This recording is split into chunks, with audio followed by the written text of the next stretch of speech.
شروع اللہ کا نام لے کر جو بڑا مہربان نہایت رحم والا ہے۔ اللہ کا حکم یعنی عذاب گویا آ ہی پہنچا تو کافرو اس کے لیے جلدی مت کرو، اور یہ لوگ جو اللہ کا شریک بناتے ہیں وہ اس سے پاک اور بالاتر ہے۔ وہی فرشتوں کو پیغام دے کر اپنے حکم سے اپنے بندوں میں سے جس کے پاس چاہتا ہے بھیجتا ہے کہ لوگوں کو بتا دو کہ میرے سوا کوئی معبود نہیں، تو مجھی سے ڈرو۔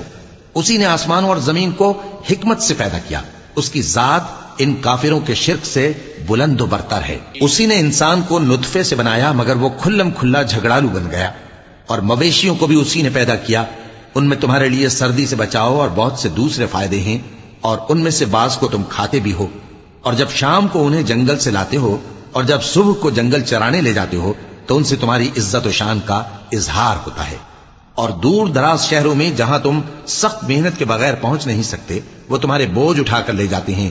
کچھ شک نہیں کہ تمہارا پروردگار نہایت شفقت والا ہے، مہربان ہے۔ اور اسی نے گھوڑے اور خچر اور گدھے پیدا کیے تاکہ تم ان پر سوار ہو، اور وہ تمہارے لیے رونق و زینت بھی ہیں، اور وہ اور چیزیں بھی پیدا کرتا ہے جن کی تم کو خبر نہیں۔ اور سیدھا رستہ تو اللہ تک جا پہنچتا ہے، اور بعض رستے ٹیڑھے ہیں، اور اگر وہ چاہتا تو تم سب کو سیدھے رستے پر چلا دیتا۔